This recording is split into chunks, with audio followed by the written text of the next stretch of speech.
Hello guys, কেমন আছো তোমরা সবাই? আমার আপুরা ভাইয়ারা। আশা করছি ভালো আছো।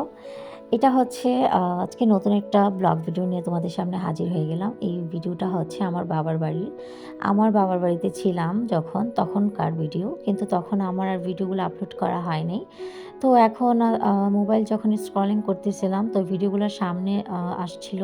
তো হঠাৎ আমার মনে হলো যে আসলে আমি তো ভিডিওগুলো করে রেখেছিলাম বাট দেওয়া হয় নাই। তো ওই যে ভিডিওগুলো দেখতে, দেখতে তারপর হচ্ছে ভাবলাম যে আজকে ভিডিওটা একটু ভয়েস ওভার দিয়ে একটু আপলোড করি। তো এই যে দেখেন ভিডিওগুলো দেখছিলাম আমার মনটা ভীষণ খারাপ হচ্ছিল যে বাবার বাড়িতে ফেলে আসা দিনগুলো কত সুন্দর ছিল। আসলে একটা মেয়ের জন্য একটা মেয়ের যখন বিয়ে হয় তখনই সে মেয়েটা বুঝতে পারে যে বাবার বাড়ি আসলে কতটা মধুময়। একটা টাইম খুব বলতাম যে ভালো লাগে না এই বাড়িতে থাকতে আর মাকে বলতাম কখনই বাসা থেকে বের হতে পারবো, কখন যেতে পারবো। কিন্তু এখন না বড্ড আফসোস হয় কেন সেই কথাগুলো বলতাম। এখন মনে হয় যে বাবার বাড়িটাই বেস্ট ছিল। ওইখানে আ মনে হয় যে আমার কোনো পিছুটান ছিল না। বাট এখন মনে হয় যে আমার বড্ড পিছুটান।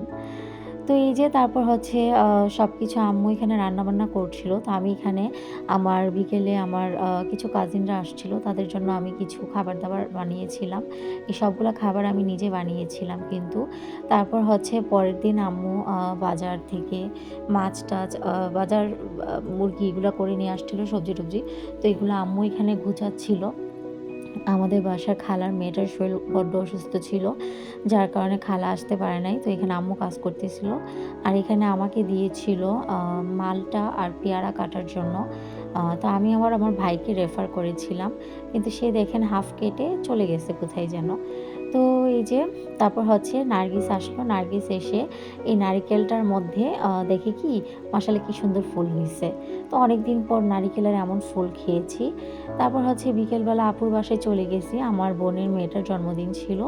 তো এইখানে আপু বলল যাওয়ার জন্য বিরিয়ানি রান্না করে দেওয়ার জন্য। ওরা আবার আমার হাতের বিরিয়ানিটা বড্ড পছন্দ করে।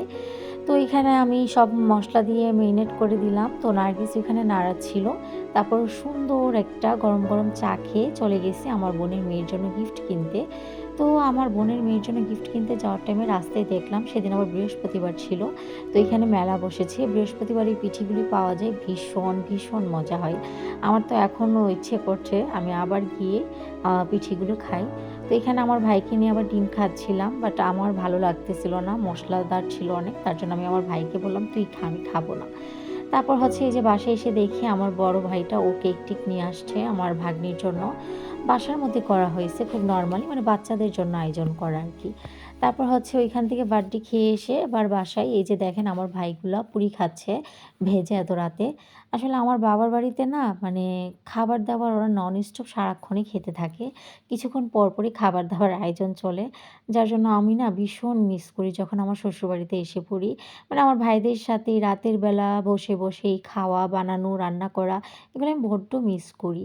তো এখানে দেখেন মাশাআল্লাহ কতগুলো চিজ বল বানিয়ে ফেলছি। আমার ভাই অনেক সহযোগিতা করেছে আমাকে বানানোর জন্য। আমার ভাইয়েরা মাশাআল্লাহ অনেক হেল্পফুল কিছু করতে গেলে ওরা অনেক সাহায্য করে। এই যে দেখেন মাশাআল্লাহ কি সুন্দর চিজ বল হয়ে গেছে। আর এত মজা হইছিল। তো আম্মুকে দেখেন এত রাতে উঠায়ে খাওয়াচ্ছিলাম। যে আম্মুরে বলতেছিলাম, "খেয়ে বলো কেমন হইছে?" আম্মু বলতেছে, "মাশাআল্লাহ অনেক মজা হইছে।" তো এই যে দেখেন এখন বাজে ৩টা আবার ওরা নুডলস রান্না করেছে আমার ভাইয়েরা। ওরা নাকি নুডলস খাবে। তো এই যে আজকের ব্লগটা এই পর্যন্ত। আমার চ্যানেলটা প্লিজ একটু সাবস্ক্রাইব করে দিবেন, একটু সাপোর্ট করবেন। আল্লাহ হাফেজ, টাটা, বাই বাই।